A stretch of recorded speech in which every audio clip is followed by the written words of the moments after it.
Alright guys, Adam back here in the Tesla, and I thought I'd run through just some basic setup and basic menu items when you first get your Tesla. Things you want to go through and set up and kind of what they mean and what they are. So right now I just have the, actually have the theater screen up with the cars parked. On the very bottom here you have the front of the car icon. You touch that and basically you're going to start at the top and you're going to work your way down. So controls, this is things like your mirrors, your windows, your lights, your wipers, adjusting your mirrors, adjusting your steering wheel. So most of my lights are just set up for auto, meaning that they will turn on and off as needed, as well as the high beams. Folding your mirrors, self-explanatory. Child lock is off. I can turn that on. That basically just keeps a kid from opening a rear door. Window lock, same thing there. And then the glove box, that opens the glove box. You can also say glove box by hitting the voice controls. And in my case, I actually have a pin set up on mine. So you could set up a pin so that nobody can get in your glove box if somebody's borrowing the car, or maybe you have a valet parking it or something like that. Wipers are also set up to auto. If you do hit the wiper button over here, you'll actually get the wiper icon pop up down here, in which case it's just duplicating what's there. So you can do off, you can do 1, 2, 3, or 4, or auto. And in that case, you'll actually have control of the wipers. I just leave them on auto so far, and so far so good. Mirrors, this is just adjusting them. So again, up, down, left, right, using your scroll wheel. Mirror auto tilt, some people do like that if you're backing into a spot. It's again follows the profile you have set up. So if you say mirror auto tilt, when you put it in reverse, that both side mirrors will actually angle down so you can see your rims and you can see the curbs.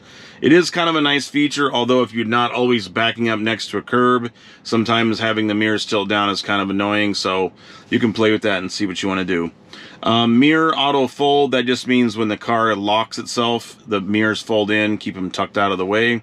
And then mirror auto dim, again, that's if you have headlights shining on your mirrors at night from behind you, you can turn that on or off. And you do that with right or left mirrors. Same thing with the steering. Use the scroll wheel, adjust your wheel in or out or up or down, and it automatically saves to your profile. From here, we've got auto screen brightness here. We've also got the dash cam recording and sentry mode. So right now, my dash cam, I have it set to auto. It just automatically keeps recording all the time. Whenever you want to stop the current dash cam mode, so if you get in an accident or the car senses some type of an impact, it'll automatically save the clip. But if you're just driving around town, basically that just keeps looping around and around. And by touching it, you'll notice it goes into a download icon. And now that clip from the last time I got in the car and started the car as far as driving away until I hit that is now saved as a clip. And now it's back to recording again.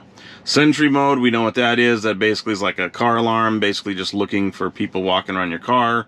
You can turn that on or off here. You can also use the app and do that. Nothing else really in this one here, so we'll go to pedals and steering next. Okay, so we got an acceleration, standard or chill. Obviously, if you want to punch it and not feel like you're thrown back in the seat, you can go chill. If you like the acceleration, you want to go standard. Steering, we have comfort, standard, and sport. They basically get incrementally more stiff as you go to the right. Standard is what's default. I've been driving in standard. Stopping mode. This is that one pedal driving that everybody talks about. We step on the accelerator. The car advances. We let our foot off the accelerator. The motors turn into battery chargers and basically slow down using the friction of the motors and then send that energy back to the batteries. Now, if that's a little too aggressive for you, you can have it roll when you take your foot off the brakes, so it'll actually roll a little further and then creep, and it gives you all the descriptions of these right in here. This is I believe this is a newer feature, and again, if you don't know what it is, you can touch on it, but basically, let's say you have 100% charge, and you come to a stop and you let your foot off the brakes. Well, there's really nowhere else for that charge to go. So what this is telling the car is to say, okay, well, I don't need to be regenerative charging right now, so I'm going to use the brakes instead. So it'll actually apply the brakes for you instead. Off-road assist is exactly what it is. It tells you here if you're in snow or sand or something, it helps you kind of get out of that. And then same thing with the slip start. Basically, these are kind of for off-road and getting stuck.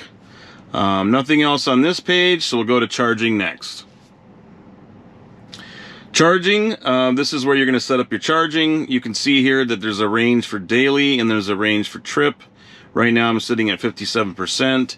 This little triangle here indicates the area where I want to bring this to, basically. Do I want it to be 100%? Do I want it to be 80%? I actually have mine set to 80%, and that's what I kind of do if I do a daily charge. It's never good on batteries to charge them fully up and let them sit for any length of time. So unless you're hitting the road and planning on doing 200 miles in one sitting, you know, 60 to 80% for daily driving is probably where you want to be. You can open your charge port from here. You can open it from here. You can also say open it. You can do it from the app. This is the current charging capabilities at this location, which is my garage. So I have the wall charger, so I can charge at 48 amps.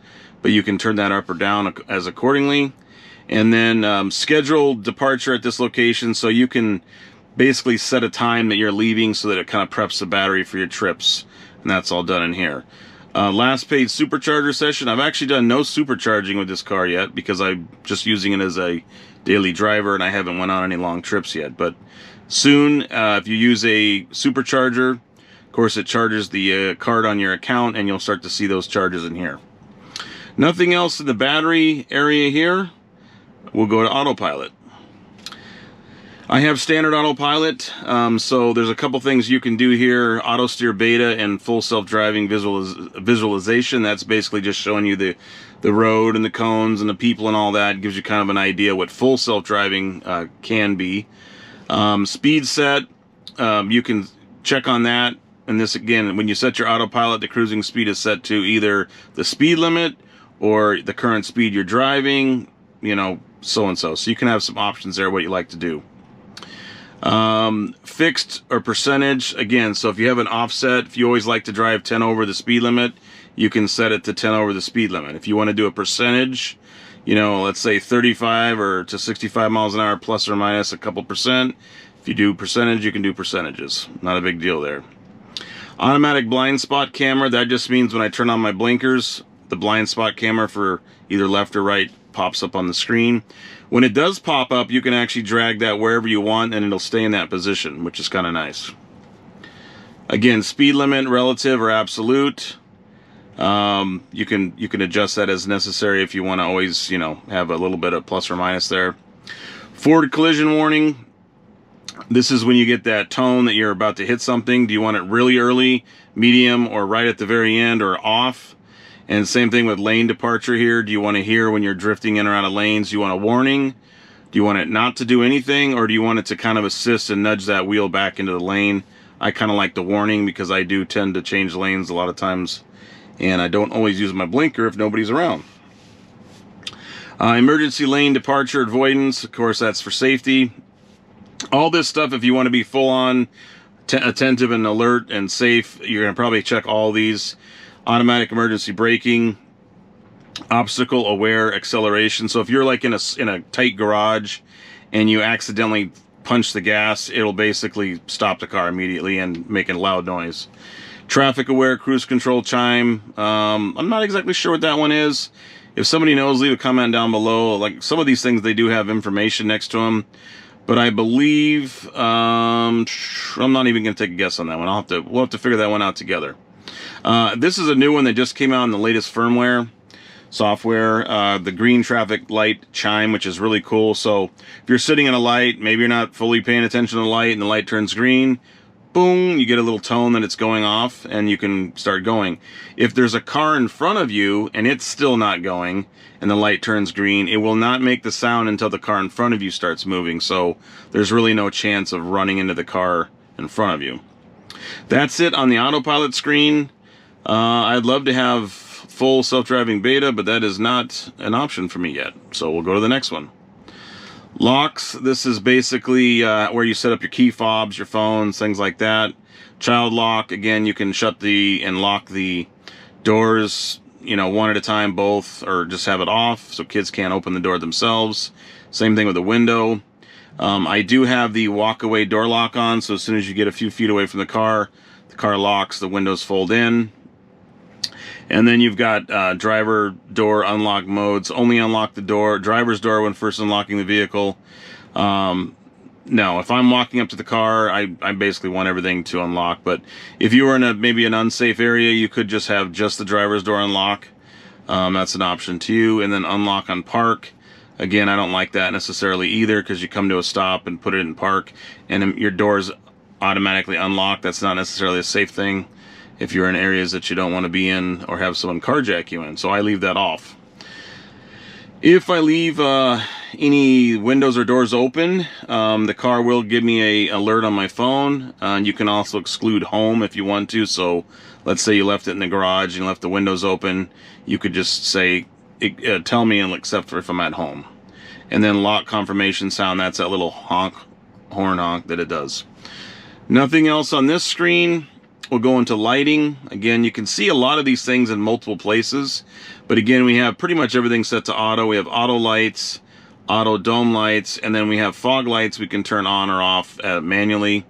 Ambient lights is kind of nice. That turns on lights down on the floor.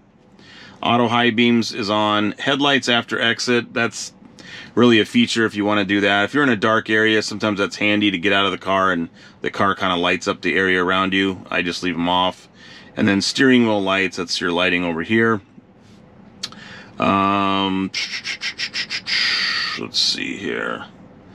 Display. This is, of course, the display we're looking at. I have it set to auto, so in the daytime it's white. The nighttime it's dark, like this. Or you can manually choose one or the other. Sometimes the dark kind of looks cool, but I just leave it set to auto. The brightness is also on auto.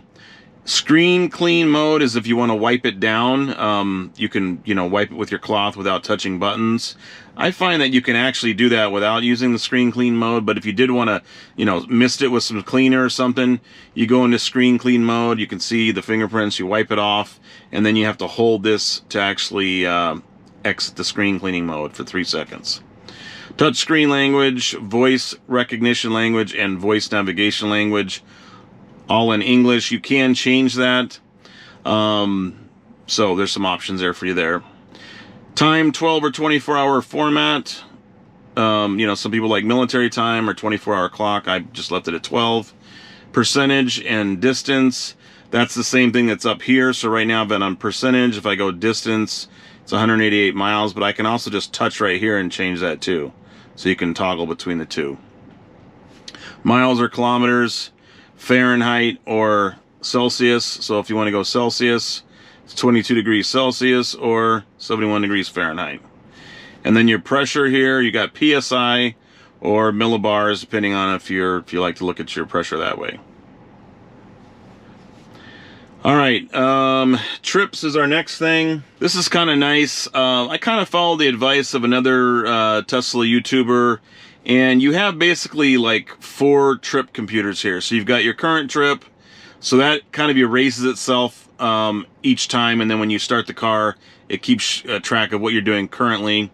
The last trip is since the last time you charged the car. Trip A is just another trip that you can erase.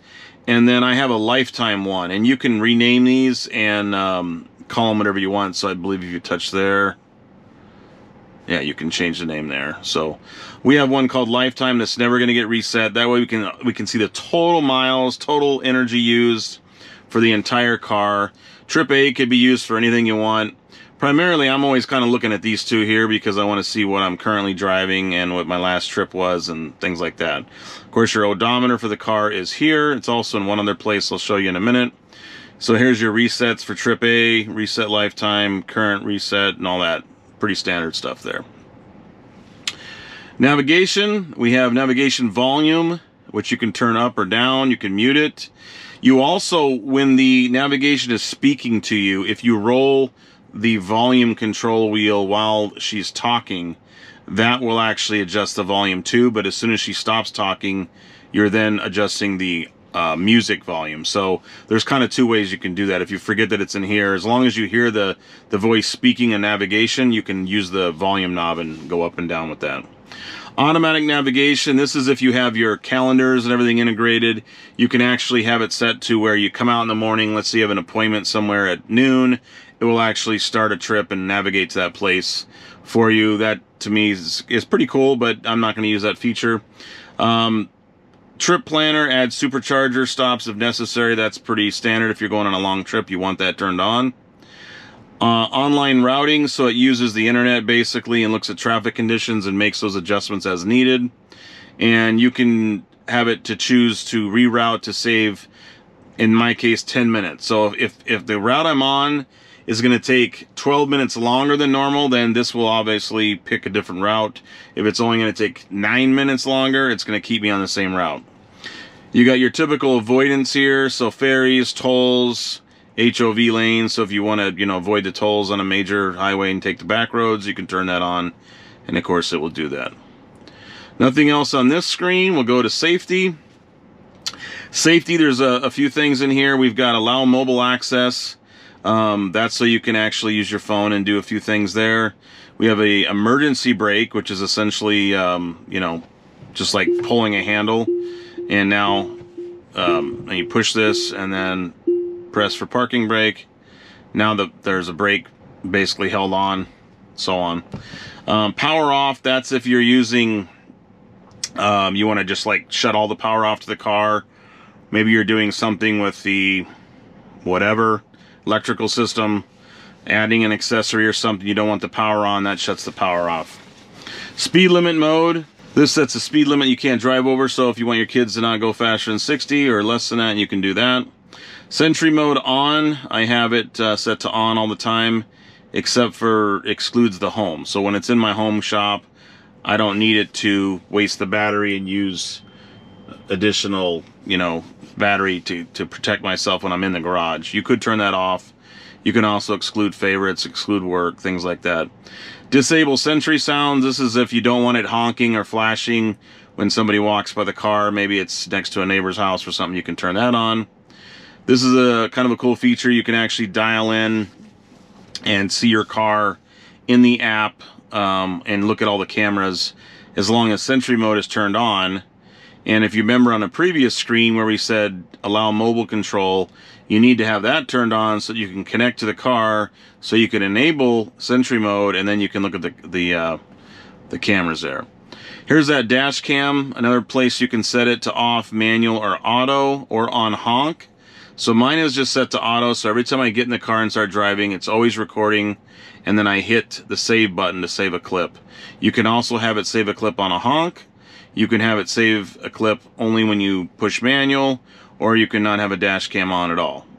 You can delete all the clips on the USB stick or USB drive here. You can also format your drive here, and this is where you want to format the drive. If you do buy an external drive to put in your glove box, don't format it in your computer and then put it in here. Always format it in the device that you plan on using the hard drive for. So you format it here, it automatically puts the file structure on the SD or USB card or USB drive, and you're good to go.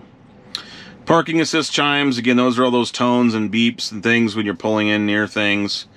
Joe mode basically keeps the car quiet, so any tones that you hear in the front won't come through the back. And this is, I guess, if Joe's kids are sleeping in the back. I'm sure that was somebody at the factory or someone came up with that idea.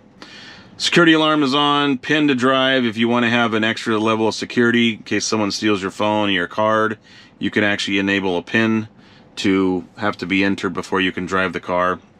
And then same thing with the glove box. We talked about that earlier. If I want to open the glove box, I have to put a pin to open that up. Service, this is kind of where some of your service things are. It shows your tire pressures. You've got your owner manual here, your car wash mode, towing, any notifications. You can do some calibrations in here. You can clear your browser data, camera calibration, wheel configuration. So I have 20-inch wheels on here. Let's say I throw some 19-inch snow tires on here. I can then go in here and change the wheel size in here to what I have so that the computer will recognize the right tire size and things like that. Adjust headlights and all that. Most of this stuff is only if you're having an issue with something. If not, you can call service here. It is nice that they have the owner's manual in here. You can basically get to anything that you want to, look up you can pull up here, and they've got all kinds of stuff in here. So that's kind of a cool feature there. That's about it in this section here. Nothing, everything's pretty self-explanatory. The car wash mode and the towing mode, those are all so that the car can roll in neutral in the case of car wash mode, and also in towing. You know, things that are set up so that the car doesn't freak out when it's doing something it's not normally doing. And if you push those, it'll tell you what it's going to do. A couple more to go here. Software. So this is going to tell you what current version of software you have right here. The release notes are kind of nice because it'll show you between each revision what they changed in the car, what they updated, what they added. And as you touch on these things, it'll actually you know, give you an example over here and show you what those things are, which is kind of nice. Let's go back to that. Also, obviously, you get your VIN number in there. It tells you if you have any software updates or packages. And then software updates, do you want standard or advanced? And here, advanced, if you'd like to receive new updates as soon as they become available for its configuration. So maybe something comes out, a new feature, and it's kind of beta, but you're open to trying it. You can do advanced, and you'll get that. If you just do standard, you're just going to get the standard updates. Data sharing, again, there's a privacy notice you can read, but basically some of the data they collect as you're driving and that, you can either choose to share that with them or not share that with them. The upgrades available from the car, the only one I have available is full self-driving monthly subscription. So you don't have to buy full self-driving. You can actually try it out, and then all I would have to do is swipe that there. There are actually a couple other upgrades that are available in the app itself, like the performance upgrade and things like that. But here, the only one I can do from the car is the full self-driving capability. Everything else is pretty much down on the bottom of the screen here. You can toggle your menus on and off just by touching them here. You can also swipe down to clear them. So for instance, if I pull up the air conditioning, I get that screen there. I can either touch it again and hide it, or I can drag it down. There's always kind of a couple of ways to do it. Same thing with like music. I've got music here. I can just touch it again to hide it, or I could drag it down. Either way works for you there. So that's just a basic run through of just kind of what all these settings are. You know, you can pretty much do it in about 10 minutes when you first get your Tesla. There's a few things in here that you may want to go through and just check before you take off on your first drive. And then as you kind of figure out how things work, you can tweak them to your liking. We'll get into some of the other features, advanced features, in a future episode. So if you kind of like the content, make sure you like and subscribe. And we'll see you on the next video.